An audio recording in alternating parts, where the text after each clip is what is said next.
Bonjour, pour répondre à quelques questions sur quelle technique et comment repérer les vecteurs que l'on doit dériver ou qu'est-ce qu'on va faire pour pouvoir dériver comme solution lorsqu'on dérive une position.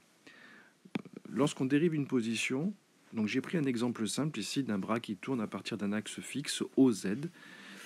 La pièce 1 tourne autour de la pièce 0. La pièce 0, c'est le référentiel fixe, c'est le repère galiléen. La position A, OA, A il est au bout du bras 1, à une longueur L, qui est constante, parce que on est dans l'hypothèse des solides indéformables, et on a le vecteur OA qui est égal à LX1. Le repère 1 est associé au solide 1, il est de centre O, de vecteur orthonormé direct X1, Y1, Z1, et le référentiel fixe a un repère R0, 0, X0, Y0, Z0. On a Z0 égale Z1 car ça tourne autour de OZ. C'est une liaison pivot. On souhaite calculer la vitesse du point A qui appartient à 1 par rapport à 0. Par définition, c'est la dérivée de OA sur dt par rapport à R0.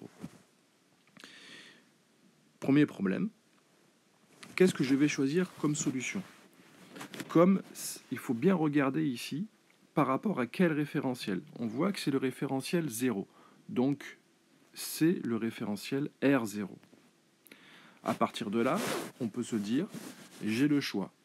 Soit je projette ma position OA dans le référentiel R0 et je dérive. À ce moment-là, j'aurai des cos et des sinus. Soit j'utilise le théorème de la base mobile. Dans le premier cas, je vais projeter tout ce qui concerne OA. Je regarde OA, je vois qu'il y a du LX1. Ce vecteur n'est pas dans le référentiel fixe. Conclusion, je vais le projeter.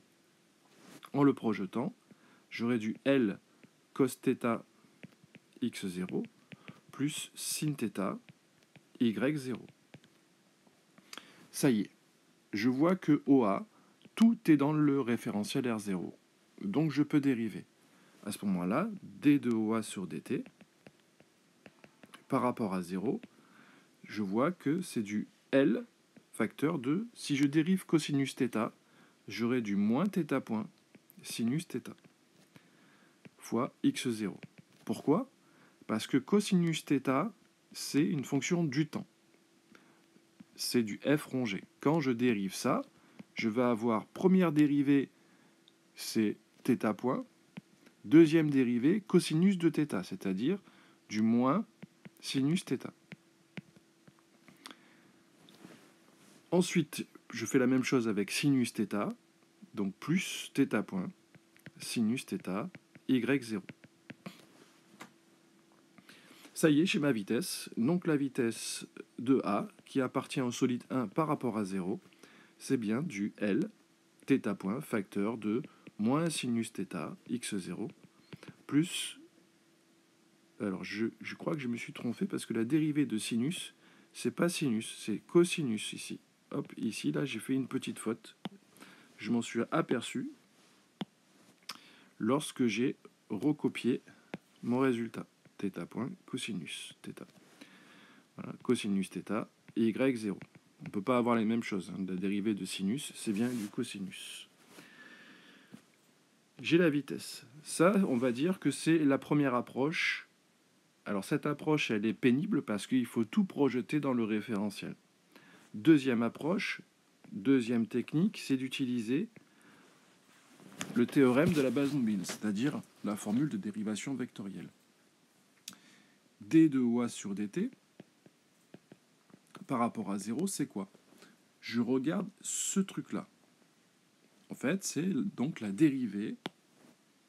Donc ici, je ne projette pas. Hein. On est bien d'accord. Hop, j'ai fait un caca là. Hop, là, c'est bon. C'est la dérivée sur dt de L x1 par rapport à 0.